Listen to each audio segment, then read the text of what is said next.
Good morning दोस्तों। हमने पिछली वीडियो में अध्ययन किया था कि राजस्थान के बारे में अध्ययन कर रहे थे हम, और राजस्थान के बारे में हम अध्ययन कर रहे थे सीमाओं के बारे में। और सीमाओं के बारे में हमने पढ़ा था कि हमारे सीमाएं दो प्रकार की, एक अंतर्राष्ट्रीय सीमा थी और एक थी अपने अंतर्राज्यीय सीमा। और अंतर्राज्यीय सीमा में दोस्तों हमने पढ़ा था कि भाई हमने मैप बनाया था पहले, और मैप बना करके हमने अध्ययन किया था कि राजस्थान जो है उसकी सीमाएं लगती है अपने, और सीमाओं में हमने कहा था कि भाई सीमाएं जो भी है आपके, वो सीमा राज्यों के साथ में लग रही थी कुछ अपने। और राज्यों में हमने कहा था कि भाई हमारी सीमा लग रही थी किसके साथ में, पंजाब के साथ में। हमारी सीमा लग रही थी किसके साथ में, हरियाणा के साथ में। हमारी सीमा लग रही थी उत्तर प्रदेश के साथ में। हमारी सीमा लग रही थी मध्य प्रदेश के साथ में, और हमारी सीमा लग रही थी गुजरात के साथ में। हमने कहा कि भाई राजस्थान के 5 राज्यों की सीमा लगती है, और 5 राज्यों की में पहला था आपके पंजाब, सबसे कम सीमा लगने वाला। सर्वाधिक सीमा लगने वाला था मध्य प्रदेश, फिर था आपकी हरियाणा, उत्तर प्रदेश और गुजरात। इसी दौरान हमने कहा भी था कि भाई सीमाएं दो प्रकार की है, अंतर्राज्यीय और अंतर्राष्ट्रीय। तो हम अंतर्राज्यों का अध्ययन कर चुके हैं, अगला हम अध्ययन करेंगे अंतर्राष्ट्रीय। और अंतर्राष्ट्रीय सीमा की अगर हम बात करें तो हम कहेंगे अंतर्राष्ट्रीय सीमा लगती है देश के साथ में, और जो अंतर्राष्ट्रीय सीमा लगती है वो लगती है किसके साथ में, पाकिस्तान के साथ में। और वो सीमा है हमारे 1070 किलोमीटर। तो देखिए जो सीमा है इसका निर्धारण होता है, कब होता है, किसके द्वारा किया जाता है, और किस प्रकार से सीमा का निर्धारण होता है, ये हम अध्ययन करेंगे आज। और हम आज अध्ययन करने वाले हैं किसके बारे में, अंतर्राष्ट्रीय सीमा का। और अंतर्राष्ट्रीय सीमा हमारी लगती है कितनी, 1070 किलोमीटर, और किसी देश के साथ में लगती है, और उस देश का नाम क्या है, पाकिस्तान। ये आज हम अध्ययन करेंगे। देखिए आगे बढ़ते हैं हम। हमने कहा कि भाई सीमा लगती है और अंतर्राष्ट्रीय सीमा है, और कितनी लग रही है अपने 1070 किलोमीटर। तो हम सबसे पहले बात करेंगे इस सीमा का निर्धारण कब हुआ। अगर निर्धारण की बात करते हैं तो हम कहेंगे 15 अगस्त 1947 को अंतर्राष्ट्रीय सीमा का क्या होता है, निर्धारण होता है। या हम कह सकते हैं कि भाई कोई ना कोई ऐसा व्यक्ति तो होगा, निर्धारण करता कोई ना कोई होगा। तो हम कहेंगे इसका निर्धारण करने वाला सर सिरिल रेडक्लिफ।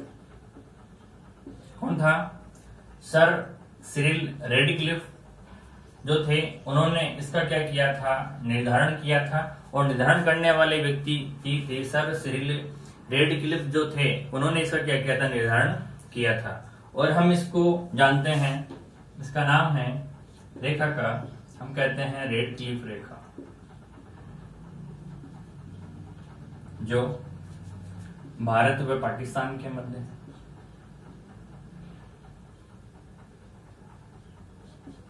ये जो रेखा है हम कह सकते हैं जो भारत और पाकिस्तान के मध्य एक रेखा बनाई गई है, उस रेखा का क्या नाम है, सर सिरिल रेडक्लिफ ने इसका निर्धारण किया था। और रेखा का नाम है रेडक्लिफ रेखा, जो किसका निर्धारण करती है, भारत और पाकिस्तान की सीमा का निर्धारण करती है। ये एकमात्र ऐसी रेखा है जिसका निर्धारण कलम के माध्यम से किया गया है। ऐसी रेखा जिसका निर्धारण किसके द्वारा किया गया, कलम के माध्यम से। कलम के माध्यम से मतलब है कि आप किसी स्थान पे बैठे और कागज पे आपने कहा कि भाई ये क्षेत्र पाकिस्तान में जाता है, ये क्षेत्र भारत में जाता है, या राजस्थान के क्षेत्र। इस प्रकार का जो निर्धारण होता है उसे हम कहते हैं कलम।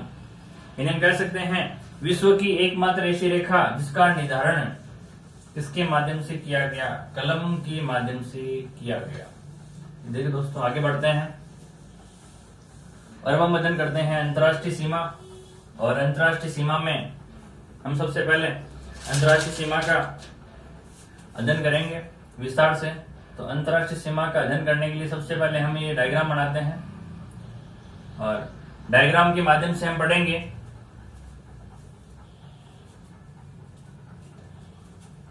तो भी किस प्रकार से इस रेखा का निर्धारण हुआ और निर्धारण होकर के प्रारंभ स्थल और समाप्ति स्थल,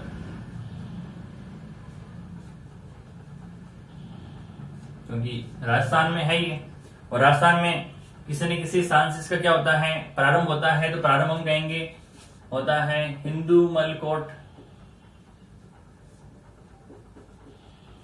और वो जिला है गंगानगर, यानी स्थान का नाम है हिंदूमलकोट और जिला है आपके गंगानगर। दूसरा जिला सीमा बनाने वाला बीकानेर, तीसरा जिला सीमा बनाने वाला जैसलमेर, और चौथा जिला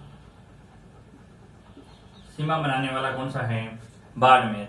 तो हम कह सकते हैं कि भाई अंतरराष्ट्रीय जो सीमा है, कौन सी सीमा है, अंतरराष्ट्रीय जो सीमा है उसके जिले राजस्थान के बनाते हैं 4 जिले, और उन जिलों का क्रम है आपके उत्तर से दक्षिण की बात करें हम तो हम कहेंगे गंगानगर, दूसरा है बीकानेर, तीसरा है जैसलमेर और चौथा है बाड़मेर। कई बार क्रम पूछे जाता है कि उत्तर से दक्षिण में इन जिलों का क्रम क्या है, तो हम कह सकते हैं गंगानगर, बीकानेर, जैसलमेर और बाड़मेर। कई बार क्रम पूछा जाता है दक्षिण से उत्तर में इन जिलों का क्रम क्या है, बाड़मेर, जैसलमेर, बीकानेर और गंगानगर।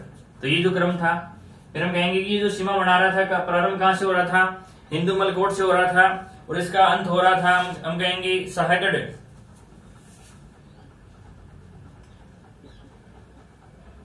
हम कह सकते हैं बाखासर, यहां पर इसका अंत होता है। भाई प्रारंभिक स्थल इसकी मानते हैं राजस्थान में, तो हम कहेंगे हिंदूमलकोट से समाप्ति स्थल हम मानते हैं साहेगढ़ या मानते हैं बाखासर।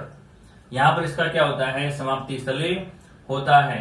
फिर हम कहेंगे कि भाई सीमा बनाता है, तो हमने कहा था कि भाई ये सीमा बना रहा था, और सीमा कितनी बना रहा था, तो हमने कहा था कि भाई अंतरराष्ट्रीय सीमा की लंबाई कितनी थी अपने 1070 किलोमीटर थी, और 1070 किलोमीटर है तो जिलों के साथ में रख रही होगी, और जिलों के साथ में लगती है तो हम कहेंगे कि भाई 464 किलोमीटर सीमा बनाता है, किसके साथ में, जैसलमेर के साथ में।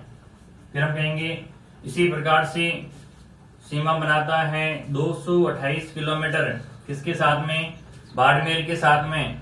इसी प्रकार से सीमा बनाता है गंगानगर के साथ में, कितनी बनाता है, 210 किलोमीटर, और इसी प्रकार से बीकानेर के साथ में सीमा बनाता है 168 किलोमीटर।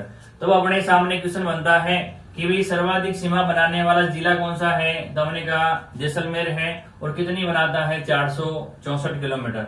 फिर हम कहेंगे न्यूनतम सीमा बनाने वाला जिला कौन सा है, तो हमने कहा कि भाई न्यूनतम सीमा बनाने वाला जिला है आपके, न्यूनतम सीमा बनाने वाला जिला है बीकानेर, जो बनाता है आपके 168 किलोमीटर, और सर्वाधिक सीमा बनाने वाला कौन सा है आपके, जैसलमेर। अब ये जो क्रम है कई बार पूछ लिया जाता है अपने को आरोही क्रम में या अवरोही क्रम में, या हम कह सकते हैं सर्वाधिक।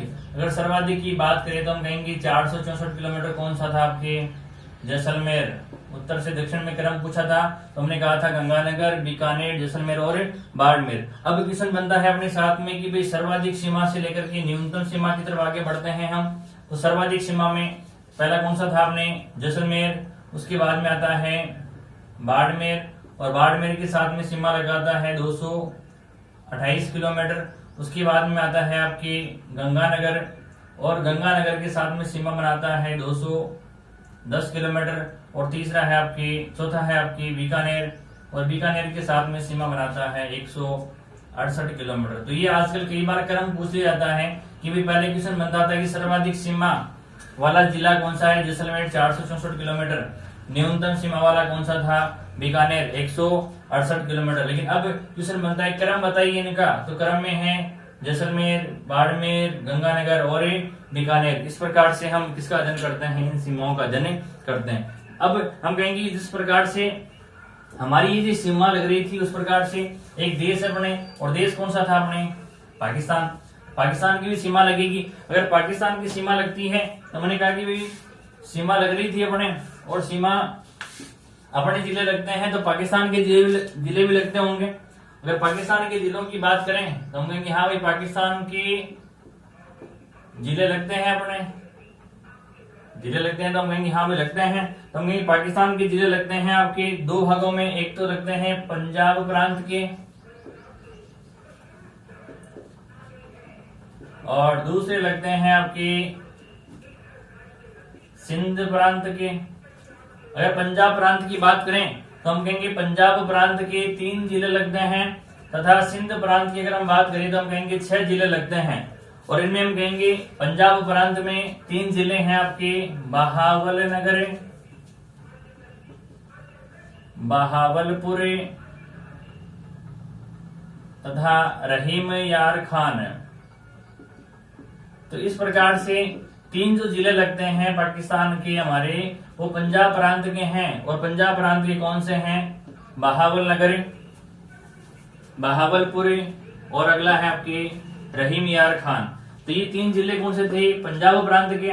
और अगला फिर आता है कौन सा प्रांत, सिंध प्रांत आता है। और सिंध प्रांत के कितने जिले लगते हैं, 6 जिले लगते हैं हमने कहा। और 6 जिलों में हम कहेंगे घोटकी,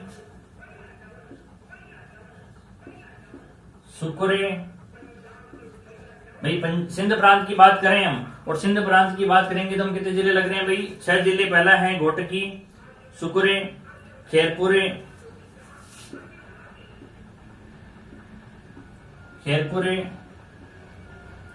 संघरे,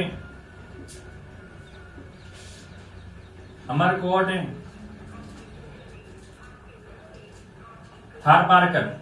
इस प्रकार से हम कह सकते हैं कि अंतर्राष्ट्रीय सीमा का जो हम अध्ययन कर रहे थे उसमें पाकिस्तान के 9 जिले लगते हैं। और 9 जिलों में से 3 जिले तो हैं आपके पंजाब प्रांत के और 6 जिले हैं आपके सिंध प्रांत के।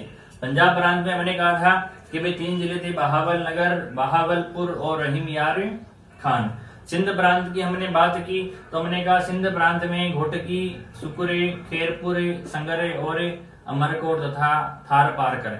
इस प्रकार से अंतर्राष्ट्रीय सीमा का जो अध्ययन कर रहे थे तो वो अध्ययन इस प्रकार से क्या होता है, पूर्ण होता है। तो देखिए दोस्तों, एक बार हम वापस देख लेते हैं कि अंतर्राष्ट्रीय सीमा, हमने कहा था कि अंतर्राष्ट्रीय सीमा का प्रारंभ कब हुआ था, 15 अगस्त 1947 को। और इसको करने वाले व्यक्ति कौन थे, तो हमने कहा सर सिरिल रेडक्लिफ के द्वारा इसका निर्धारण किया गया था। और यह रेखा जो है, रेडक्लिफ जो रेखा है, भारत तथा पाकिस्तान के मध्य है। और भारत तथा पाकिस्तान के मध्य जो रेखा है उस रेखा का नाम है रेडक्लिफ रेखा। दोस्तों सबसे अच्छा क्वेश्चन बनता है कि एकमात्र विश्व की ऐसी रेखा, अंतर्राष्ट्रीय रेखा जिसका निर्धारण कलम से किया गया है, या हम कह सकते हैं विश्व की एकमात्र ऐसी रेखा है जो रात के समय में दिखाई देती है। रात के समय में दिखाई देने का मतलब है कि यहाँ पर लाइटिंग की जाती है, लाइटिंग करने का नहीं सीमा हमें क्या करती है, दिखाई देती है। सबसे अच्छा क्वेश्चन बनता है, या हम कह सकते हैं कि भाई विश्व की एकमात्र अंतर्राष्ट्रीय सीमा रेखा जो रात को क्या करती है, हमें दिखाई देती है। तो इस प्रकार से हमारा जो अध्ययन होता है वो अंतर्राष्ट्रीय सीमाओं से क्या होता है, समाप्त होता है। तो देखिए दोस्तों, हमने अभी तक जो भी अध्ययन किया था, हमने सबसे पहले अध्ययन किया था कि राजस्थान की स्थिति क्या है। हमने कहा ग्लोब के संदर्भ में, विश्व के संदर्भ में, या हम कह सकते हैं महाद्वीप के संदर्भ में, या फिर हमने कहा था देश के संदर्भ में हमने अध्ययन किया था। फिर हमारा अगला जो भी वीडियो था उसमें हमने अध्ययन किया था राजस्थान का विस्तार। और राजस्थान का विस्तार हमने संपूर्ण रूप से किया था, भाई किस प्रकार से अक्षांश विस्तार आता है, किस प्रकार से देशांतरीय विस्तार आता है। फिर हमारा जो भी अगला वीडियो था उसमें हमने अध्ययन किया था कि भाई सीमाएं लगती है, राजस्थान के जिले आते हैं, उन जिलों का हमने अध्ययन किया था। इस प्रकार से हमारे राजस्थान का जो विस्तार स्थिति जो टॉपिक था वो आज क्या होता है, समाप्त होता है। आगे जो भी टॉपिक रहेगा हम विस्तार से उनका भी क्या करते रहेंगे, अध्ययन करते रहेंगे। देखिए दोस्तों, अभी तक जिन्होंने हमारे चैनल को सब्सक्राइब नहीं किया है वो सब्सक्राइब करें, और ज्यादा से ज्यादा अपने जो भी कॉलेज वाले स्टूडेंट हैं या जो भी तैयारी करने वाले हैं, चाहे एसआई की तैयारी करें, चाहे पटवारी की तैयारी करें, चाहे रीट की तैयारी करें, चाहे आरएस की तैयारी करें, चाहे आईएएस की तैयारी करें। दोस्तों हमारे जो वीडियो हैं लगभग इन सभी एग्जाम्स में राजस्थान का भूगोल आता है। और राजस्थान के भूगोल में किसी न किसी रूप में हमारे ये टॉपिक शामिल होते हैं। तो जितने भी एग्जाम आने वाले आगामी जो भी एग्जाम हैं उन सभी में हम यही चाहते हैं कि ये वीडियो आपकी किसी न किसी रूप में सहायता करें। धन्यवाद।